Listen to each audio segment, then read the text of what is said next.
Test, test, test, test, test. So,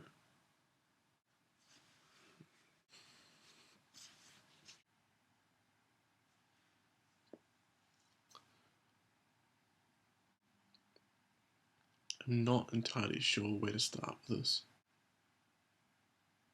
I don't know what to do with my hands. In visual media technologies, we've sort of done a lot of exploring of what it means to make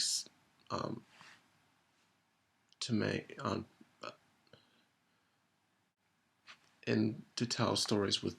We've learned. So again.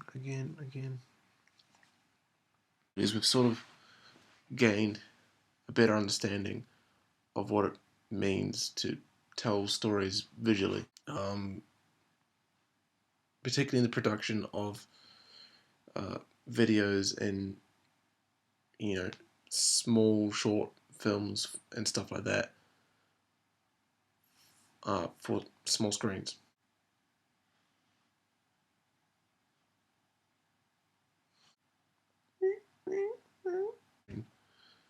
We've previously just done work for the larger screen. A lot of short films and stuff like that, stuff that will be viewed in projection, like through a projector or something like that, but not really explored what it means to make something for someone using an iPhone. It's not something really that crossed my mind, at the very least, until really doing this project. I don't want to say that it's easier,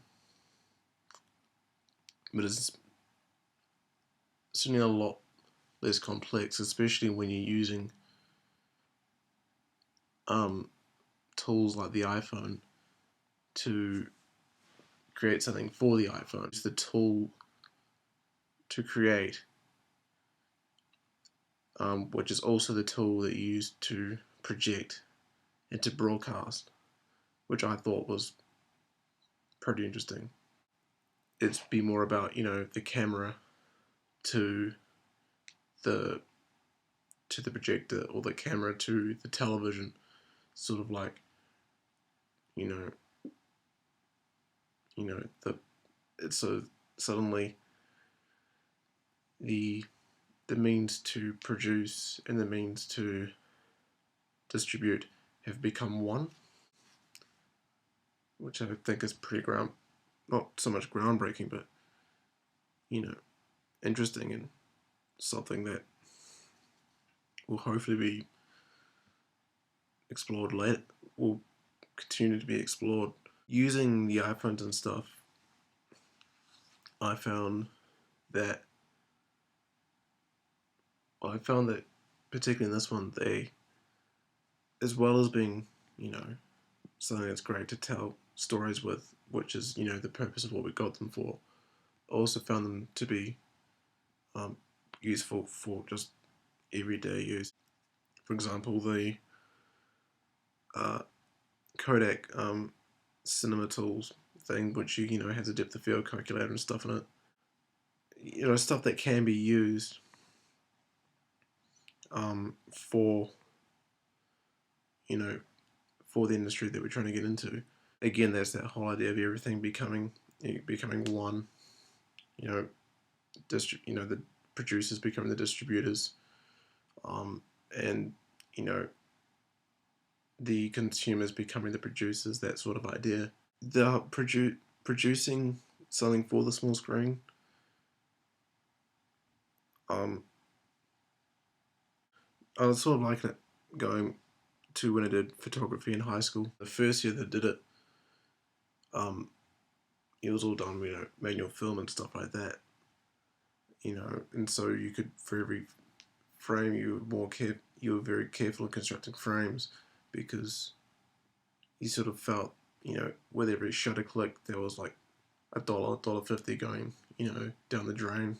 But in my last year of doing it, we went to sort of the digital SLR camera sort of idea, and the amount of time I could spend on 20 frames, I could just shoot 500 and it wouldn't matter. And it sort of made me a bit lazier. I sort of felt like that's what happened with this. I've sort of felt that with this whole project of producing something for the small screen, because there was a lack of constraints, it all became messy because it was like, what do we do? It wasn't so much, oh, wow, what can we do? It's more like, oh, crap, what do we do?